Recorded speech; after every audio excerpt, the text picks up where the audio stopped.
We are on a cruise. We are on a cruise. We're on a boat. Have you ever been on a cruise before? This is my first cruise. And? I was scared of cruises before. I was very scared of them, actually. What were you scared of? I don't like that many people, honestly. That sounds terrible, but I like being in small groups, and this is a big group. But it's been fun, you know. We've been able to like hang out and see different things, and it's the coolest thing has honestly been being out on a boat and being in the middle of nowhere, and just knowing that like the land is nowhere near you. It's so cool. It is. It is. You have a good view. You can kind of see nothing but water for the That's longest. what I'm saying. Like all you can see is water, and how amazing is that? Like I've never done that before. Kind of a good ending to Yeah. a busy couple of months. Yeah, we've been on a road for a while now, and this is a good way. We were just talking about that at dinner, that we should end every tour with a cruise or something of the sort. How about that? We'll see.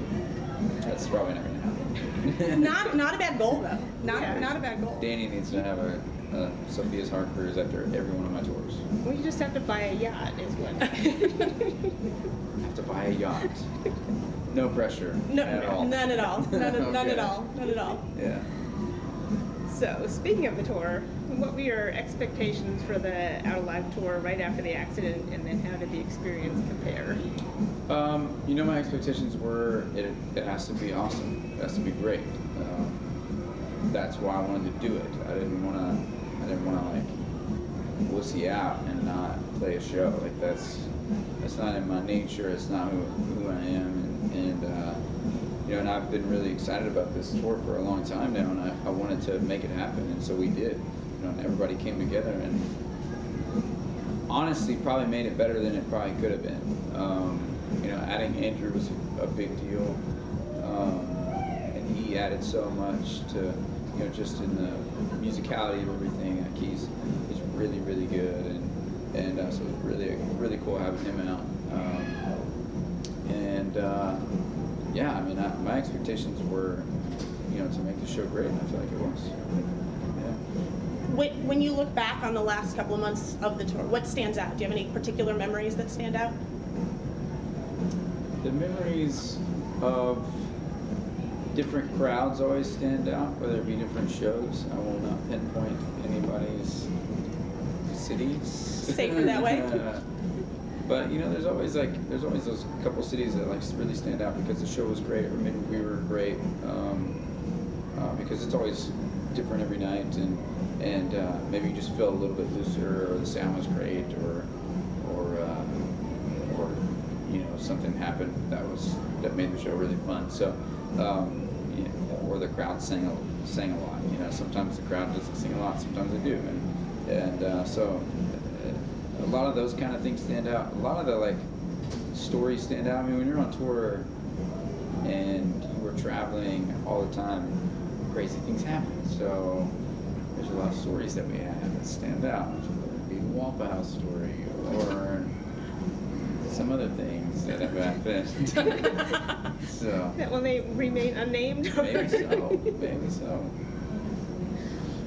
Well, speaking of, you were just talking about Andrew, and it seemed like he fit in really well musically and personally. So how did the song arrangements evolve with him in the mix? I mean, when you get somebody like Andrew into the set, and you start playing with him, you start hearing what he can do, you go, I mean, it's just like anything. You have to rely on your strengths. So what he does is definitely a strength. So you go, Andrew, why don't you play this? Why don't you have a solo here? Because it's gonna make the song better, or you know, something like that. And so that was really nice to be able to lean on, that he can, you know, just be like, yeah, for sure I can do that, and he can learn a song like that too. So that was really nice. So just expanding on that, talk about how the band has come together in the past year and gelled so well, and what it means to have people around you that are in sync, and so where that can take you creatively. You know, when we've obviously been doing a lot of things a little bit stripped down, which has been it was interesting at first, and I think it turned out to be a really good thing. Having Torres not playing the bass is not ideal, but I think it's something that he does really well.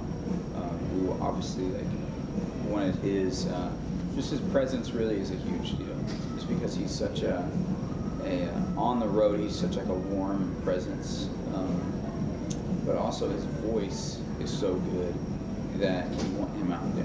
You can't deny that. So when he is willing to put down the bass and play something that he doesn't usually play, it's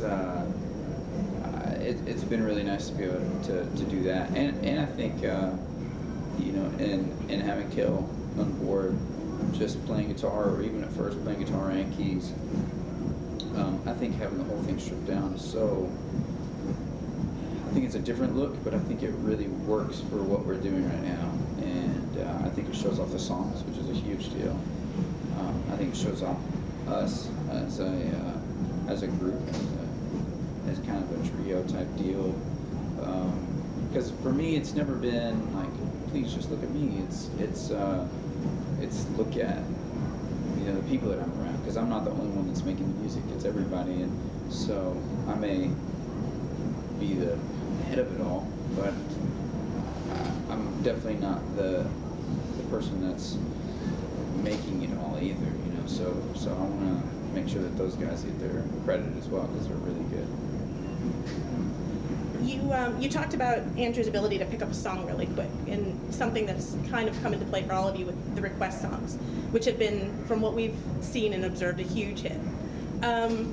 You ended the tour with the mashup of all request song mashups, and kind of reminded everybody of all the great songs that they heard this last leg. Yeah. What are the chances that any of the ones that you've played this time around might work their way into being a regular part of the set?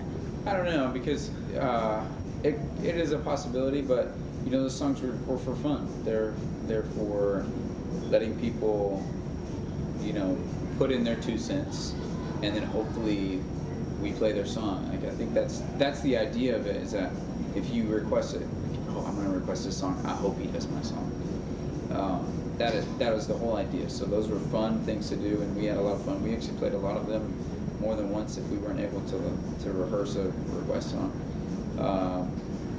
And other than that, I don't know, we may forget about them and just do like a karaoke night and try to play them. Did you have any that you tried to work out that just didn't happen? No. We always, if we set ourselves, and I would say it was 90% of the time we set ourselves to do a request song, we did it. We've seen, when you tweet about the requests, we've seen the lists, and some of the same things a lot. If you're going to continue doing the requests in the future, is there anything you might just want to tell people? It's not going to happen. Just think of something new. I'm trying to think of some interesting ones that people have said. No, we're good. I thought we were going to get kicked out. Oh, no, we're good. I don't know. I mean, I think that people can request whatever they want, but I probably will not do 80% of the songs that people have requested. And it's just for my own reasons. I don't know why. Nothing that you're no advice here. No advice to future requesters. There's one songs. You're really sick of. Pick good songs. That's all I'm asking. Not that Gangnam Style is not a good song. Yeah. It is. I actually love that song. I'm not going to do it though, because I don't want to learn Korean. It's reasonable. It's hard to do at the last minute. Absolutely. I can't even barely do it with my own songs.